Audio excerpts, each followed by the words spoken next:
Officer, what's today like for you? Well, obviously, it's a beautiful Colorado morning, which is always good, and I'm excited to be back to work for the first time.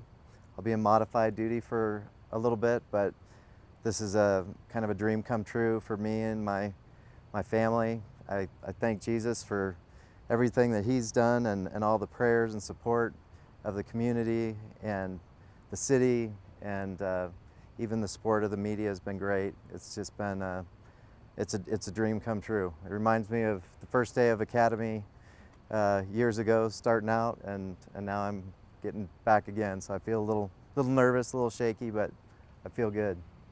Has to feel like not feel, it's been a long journey. Yeah, it's been an incredibly long journey, and there were ups and downs throughout the way that I wasn't sure that this day would actually come, and doctors that told me this day may never come. So I just I'm blessed. I'm blessed.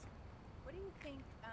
This is your first day back, kind of the first day jitters. Right. How do you expect the next few days and eventually, the next few years to be? I don't know what the next few years hold at this point, but I feel confident that the next couple days and weeks are going to be positive. I've got a great support group already working with me, and folks that I know and new people that I'll get to meet. So I don't feel like I'm starting completely brand new and having to learn everything all over again.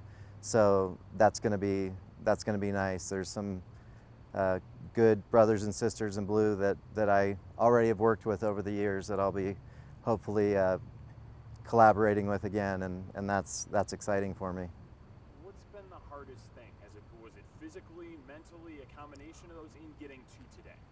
I would absolutely say the mental battle was the most difficult. The physical battle goes on, but the mental battle goes on, and I feel like I'm at a good state now mentally. But to get to the point where you're willing to get out of bed and willing to go to PT and really put in not just go to PT, but really put in the extra work there and on your own to physically get back to a job like this that's so demanding.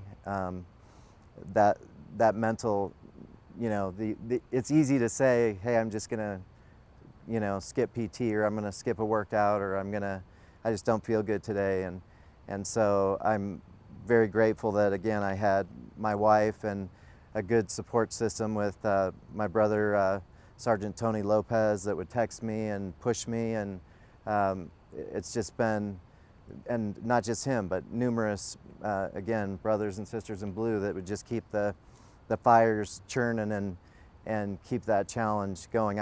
There's no way I could have done this by myself. There's no way.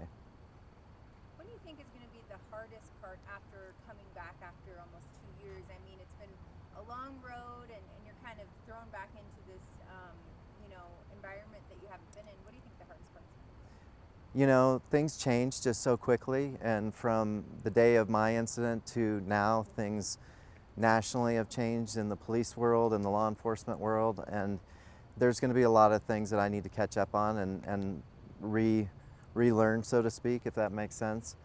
But I've tried to work hard to stay in the loop, so to speak, and stay active mentally and cognitively, and so I'm not really concerned about that catching up, point. Do you think about your incident, or do you find that all the work you have to put in and focus on today, can you let yourself do that? Yeah, I mean, I really don't think a lot about the incident. I think about where my future goals are and where I want to be a year from now. I mean, I don't give that much thought at all, to be honest with you. Where do you want to be a year from Yeah, well, I'd love to be back on a bike or doing something like I was doing before December 3rd of 2014. I mean, that's my ultimate goal. I mean, physically, there are certain things that I don't have any control over, nerves and arteries and my eyesight and things like that. So what I want and what may happen may be two different things, but I started this career kind of later in life, in my early 30s, and I'd wanted to do it 10 years earlier. So it's been a calling for me all the way through, and 11 years, 10 years wasn't quite what I planned on finishing up with. I feel like I had a lot more that I could help with and contribute to as far as law enforcement went. What do you miss most about being on the street and out in the community? I miss the change of pace every day. I miss my partners, that all of them were there with me the day of the incident.